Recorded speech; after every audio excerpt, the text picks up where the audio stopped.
Selamat siang Mbak Rizka. Selamat siang. Terima kasih ya sudah mau meluangkan waktunya untuk saya wawancarai. Sebelumnya Mbak Rizka bisa perkenalkan dulu. Halo semuanya, saya Rizka Prajaringarum. Saya adalah alumni kampus mengajar, mahasiswa kampus mengajar angkatan 7.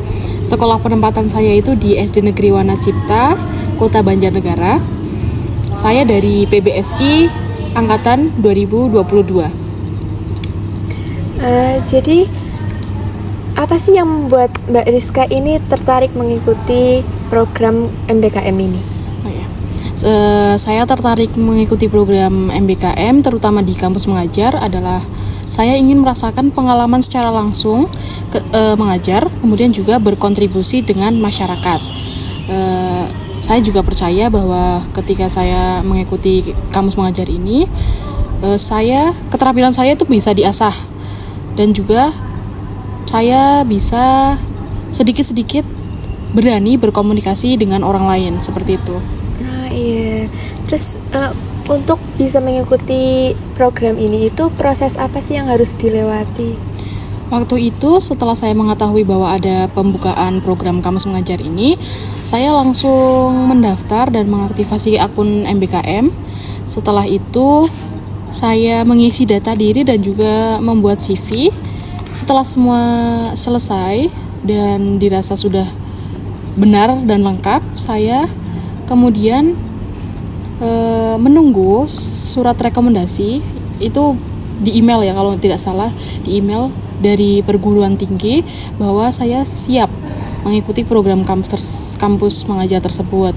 Nah setelah itu saya harus mengikuti tes dan harus lulus tes. Nah, tesnya itu ada tes literasi dan numerasi, kemudian ada VCAT yaitu Value Clarification and Attitude Transformation, kemudian juga ada tes survei kebinekaan.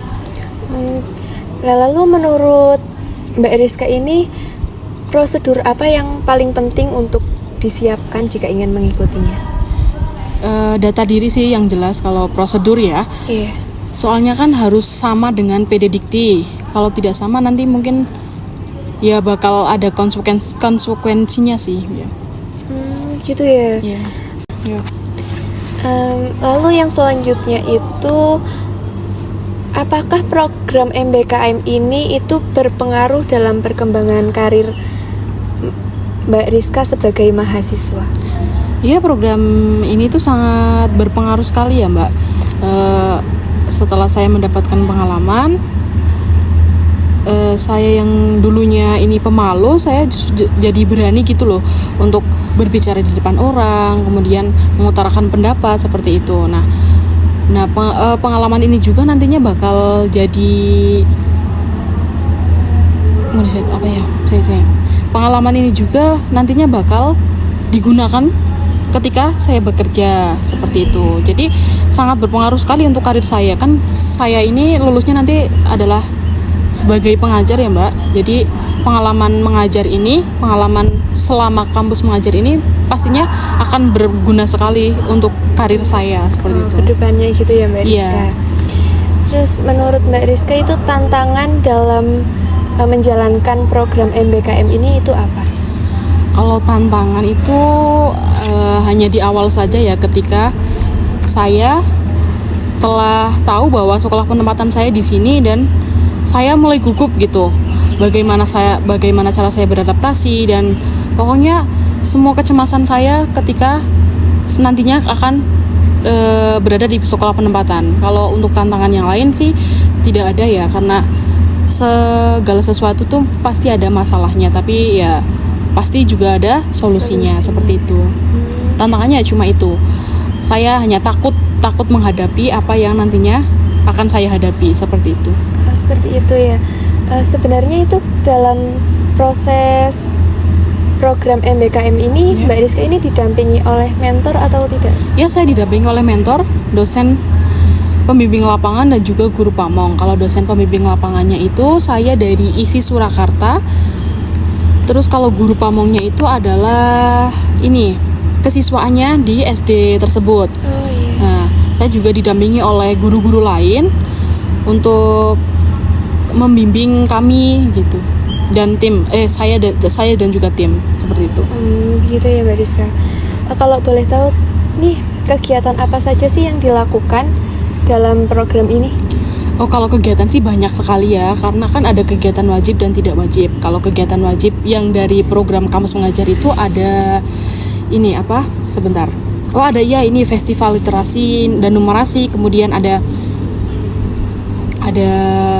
mitigasi iklim, kemudian ada sosialisasi 3 dosa besar pendidikan, kemudian ada,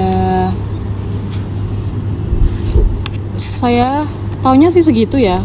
Kalau untuk yang kelompok itu saya ada lebih dari 50 kegiatan dan alhamdulillah semuanya itu hampir semua terlaksana. Contohnya itu ada pembuatan pohon literasi, kemudian ular tangga literasi dan numerasi, kemudian ada tong sampah kreatif. Jadi mereka nanti dapat membedakan antara tong sampah yang organik dan non organik. Kemudian ada asistensi mengajar tentunya di setiap kelas. Kemudian ada juga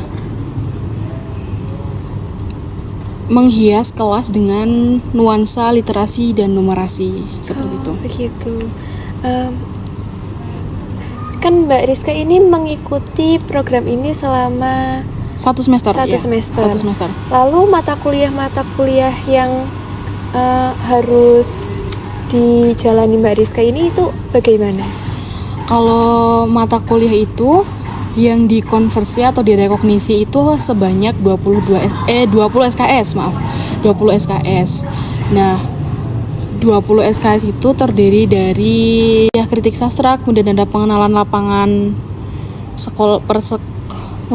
pengenalan lapangan persekolahan, kemudian ada logika bahasa, perencanaan pengajaran bahasa dan sastra Indonesia, semantik, sosiolinguistik, kemudian ada media dan teknologi pengajaran bahasa dan sastra Indonesia, kemudian ada telaah buku teks, berbicara di depan umum, dan pengajaran jurnalistik. Kemudian ada kelas reguler yang saya ikuti itu ada psikolinguistik. Jadi total semua itu ada 10 mata kuliah yang terrekognisi.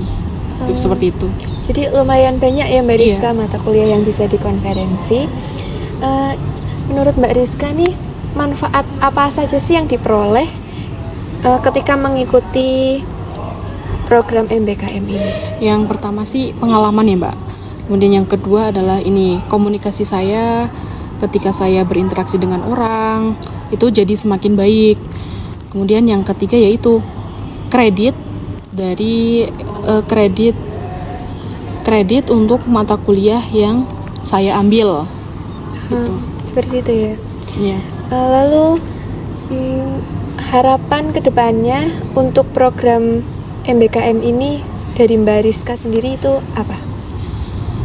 Harapan saya sih ya untuk program MBKM ini semoga banyak mahasiswa yang mengikuti. Kemudian untuk program Kampus Mengajar sendiri saya ingin menambahkan saran nantinya gini, kan waktu saya ditugaskan belum ada diskusi antara sekolah penempatan dan juga pihak dinas dan juga pihak dari Kampus Mengajar. Nah, ketika itu saya ditempatkan, waktu itu pihak sekolah itu kaget.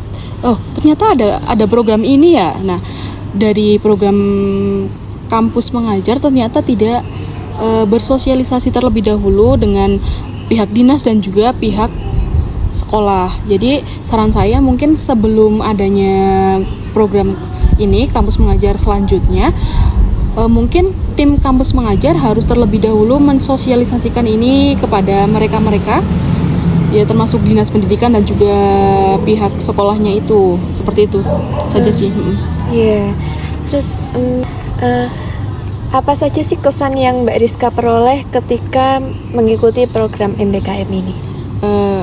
Kesan saya selama mengikuti program MBKM ini itu positif terus ya, alhamdulillah sekali. Saya merasa senang dapat belajar hal-hal baru dan juga membantu orang lain begitu. Berarti banyak sekali ya kesan-kesannya. Iya, betul.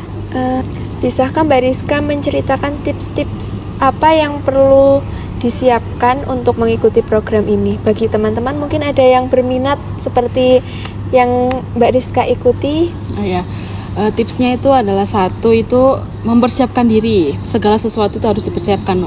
Yang pertama itu niat. Nah setelah itu jalin, jika sudah lolos, jalin komunikasi antara mentor dan juga teman dan tim. Terus kemudian jangan ragu untuk bertanya apabila ada yang tidak dimengerti. Kemudian nikmati proses belajar dan juga jangan lupa berbagi pengalaman dengan orang lain. Intinya adalah belajar seperti itu. Sangat berkesan sekali ya pengalaman Mbak Rizka ini pada saat mengikuti program MBKM. Semoga cerita-cerita yang telah disampaikan Mbak Rizka bisa memotivasi teman-teman. Terima kasih Mbak Rizka sudah bersedia saya wawancarai. Ya, semoga apa yang saya ucapkan ini bermanfaat bagi Mbak Vera dan juga bagi teman-teman. Baik, terima kasih Mbak Rizka. Ya, sama-sama.